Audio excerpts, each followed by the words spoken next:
नमस्कार, आप देख रहे हैं जनप्रकाशन न्यूज और मैं हूं आपके साथ अनीशा।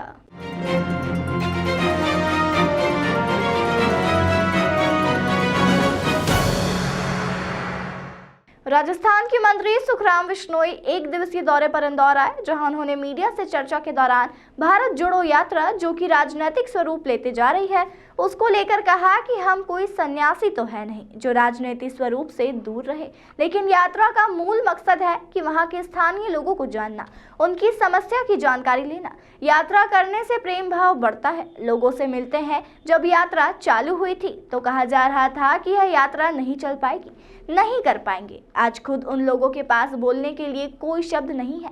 इस यात्रा में बड़े बड़े लोग जुड़ रहे हैं, स्टार प्रचारक तक जुड़ रहे हैं। वहीं गौरव यात्रा को लेकर कहा कि गौरव यात्रा किस बात की, हमारे एमएलए को खरीद कर यह गौरव यात्रा है क्या? 50 साल हमारी कांग्रेस सरकार रही, हमने इस तरह की खरीद फरोख्त करके कभी एमएलए नहीं लिए हैं। यह तो इन लोगों की फितरत में बैठी हुई है, केवल एमएलए खरीद लो। अगर देखा जाए तो बीजेपी कांग्रेस बनती जा रही है, बीजेपी रही ही नहीं है। हमारी पार्टी बिल्कुल सही तरीके से चलने वाली पार्टी है।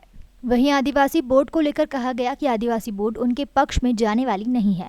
जब उनकी स्थिति सुधरेगी तब वह आगे पढ़ाई करेंगे और उनके खातों के पट्टे मिलेंगे, उन्हें सुविधा और सुरक्षा मिलेगी। वनवासी आदिवासी तब जाकर वह प्रभावित होंगे। खाली नाटकबाजी करने से, केवल मात्र प्रोग्राम करने से वह नहीं जाएंगे। जब तक उनकी हालत नहीं सुधरेगी, किसी भी प्रकार से वह प्रभावित नहीं होने वाले। वहीं गहलोत द्वारा पायलट पर टिप्पणी को लेकर कहा गया कि दोनों हाथ मिलाकर खड़े हुए थे, संगठित है। जीतू के बड़े साल में कोई काम नहीं हुआ है, लेकिन बात की जाए विधानसभा की तो मेरी विधानसभा में वहाँ इतने कार्य हुए हैं।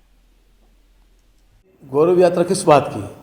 हमारे एमएलए खरीद के इन्होंने ले ली, गौरव यात्रा है क्या? ये कोई धर्म और बढ़ता है क्या राजनीति में? कभी हमारी जो 50 साल हमारी सरकार रही कांग्रेस की, कभी भी हमने इस तरह खरीद फरोख्त करके कभी एमएलए को हमने लिया क्या?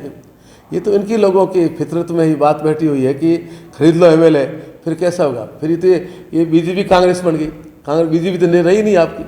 तो केवल मात्र हमारी पार्टी तो बिल्कुल सही तरीके से चलने वाली पार्टी है। इसी कारण से आप महसूस करें कि उज्जैन में हमारी पहली बार हमारा वोट पड़ा है। तो महसूस लोगों को वाकई में इनकी गलती है, इसलिए नहीं खरीदना चाहिए लोगों का। वो जो आदमी कांग्रेस विचारधारा से जीता है वो फिर जाकर के वोट मांगता है, नहीं हमारी इस बीजेपी वोट तो उससे तो डूब के मरना ठीक है। ये तो कोई संयोग बस होता है। लाइट तो चली जाती है, उसमें कोई लाइट कोई काटता नहीं, चली जाती है। कभी लाइट हम जब गाँव में घूमते हैं, हम जाके बैठते लाइट चली जाती है, तो किसी हाथ में नहीं है। मान लो जैसे वोल्टेज बढ़े तो लाइट तो काट देते हैं, उसमें कोई हाथ नहीं। लेकिन राहुल गांधी जी का भी कहना है कि बीजेपी जितना पैसा योजनाओं पे खर्च नहीं कर रही है, वही पैसा वो मेरी छवि खराब करने के लिए यूज कर रही है। ये बात राहुल जी बड़े विद्वान आदमी, होशियार आदमी हैं। मैंने उनका 1 घंटे तक उनका भाषण सुना। उन्होंने तमाम तरह की तमाम तथ्यों पर बात की।